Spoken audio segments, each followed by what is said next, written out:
Hi everyone, Rachel here from Rachthestamper.com. Please excuse my froggy voice.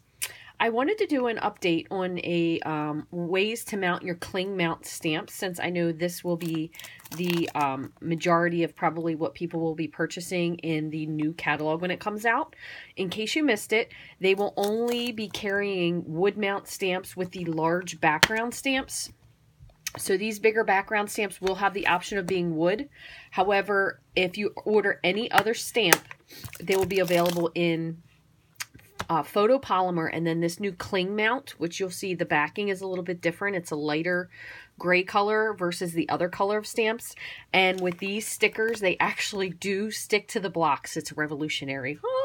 So it'll be really exciting because your stamps will actually, once you have the sticker on, you can see what you're doing and it sticks. Now, just to clarify, there will be some availability of wood mount stamps if you order them until they run out. They're not making any more wood mount stamps. So not anything that's new will not be available in wood mount, again, unless it is a background stamp.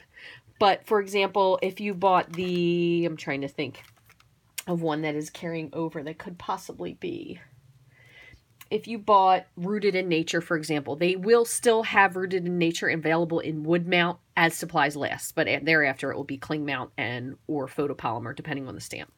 So what I wanted to show you was, the great part about these is that there is enough of this extra space to be able to retrofit your old stamps, which is great. So what I've done is I removed the entire backing of the stamp set here. And then what I'm going to do is I'm going to show you the best way to do. So I do like to have a flat surface to work on just because it's a little bit easier.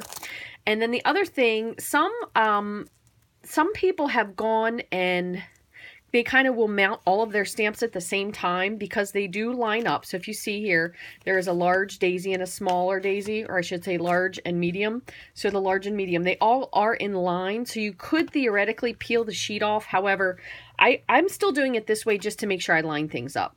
So what I'm doing is I'm going to find out where the stamp is. So this one is oriented this way. And then I'm going to pull the back of half of the stamp off, okay, just like I did in the past. And I'm going to line this up. I'm lining it up on the part where I haven't peeled the back off yet, just to make sure that it's actually straight. And then I'm pressing this half down. Now, you do need to be careful because these stickers are so sticky that really, once you remove them, they are very difficult, if not impossible, to reposition. So now what I'm going to do is I'm going to just peel this stamp part back, and you can even see just the part that's stuck is already a little hard to remove. And then I'm going to just pull that second layer out and just press this down. And then when you peel this, okay, these stamps are really, really sticky. So I'm going to just show you just with a block, and if I just drop this, so even before they would have fallen off, this is just barely on there. So these are really, really sticky stamps.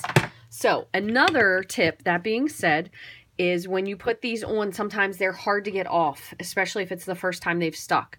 So you do need to make sure when you peel off a piece of it that you peel the whole thing, because if you just pull the rubber, the sticky is so sticky it actually can pull them apart. So another tip is you could either take this and put it on your hands to kind of de-sticky it a little bit. If you're concerned about that, you could put it on your jeans just to kind of let it pick up a little bit of fuzz. But I find a couple times if you put it on your hand, it's just sticky enough that it's easy to get on and off without any problem. But again, even if I just took this stamp and drop it, it doesn't fall off like the other one used to where you had to take it and press it. So these are really easy to use. So just show you a few more. So this is the medium daisy. And again, what I'm doing is just pulling this out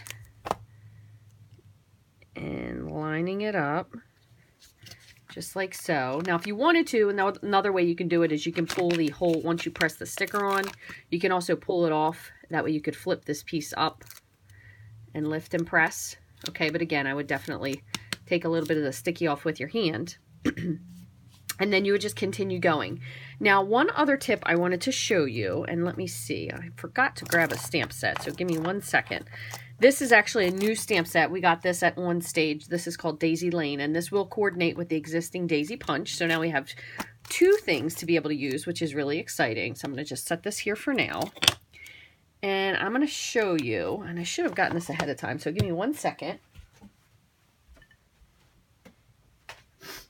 Okay, and I will just use this just so you have an example of, this is the Rooted in Nature stamp set.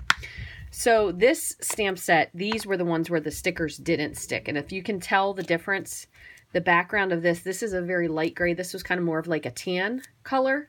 So what you can do is you can actually take pieces of the label from the new stamp and you can retrofit your stamps. So what you'll do is, this one has the old label on it. So if you see, if I were to put this down here, it doesn't stick at all. So even when you press it, it falls. You really have to press this to get it to stick. But what you can do is you can go ahead and grab your paper snips, and you don't really need a large piece. So let's see, that'll be plenty big. So I'm going to just cut this, and I'm not going to cut it all the way because sometimes it is a little bit hard to get off. So what I'm going to do is, see if I can peel this. Because what you want to be able to do is, you want to peel the little label part off. And I'll be honest with you, I'm still searching for the perfect way for this to work, and I have yet to find it. So I peel this off. Okay, so I have them separated. So this is the backing here.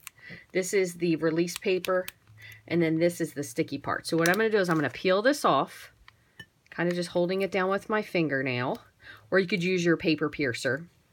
And then what I'm going to do is, and that's why I say to leave it attached, because sometimes it makes it a little bit easier.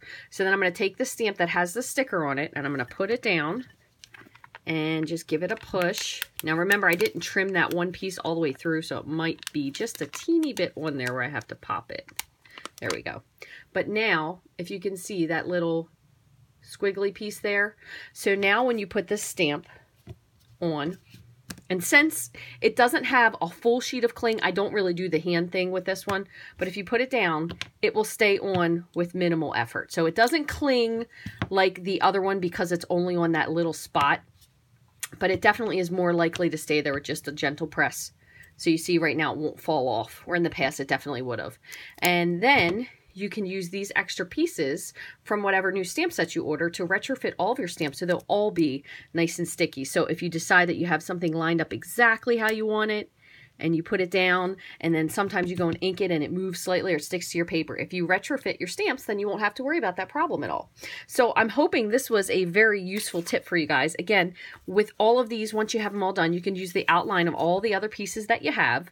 You can retrofit pretty much all of your stamp sets if you wanted to, and I think this is fantastic. I have done a few of the stamps from Rooted in Nature, but I'm going to go back and do these once I have some more time. Actually, the funny part is, not really funny, but I never even used to put my labels on my stamps at all. So these are all labeled, and I've only done these recently when I have learned that since I have this extra stuff, I can retrofit the stamps. But prior to that, I didn't even put my stickers on. I would just eyeball where I wanted to go.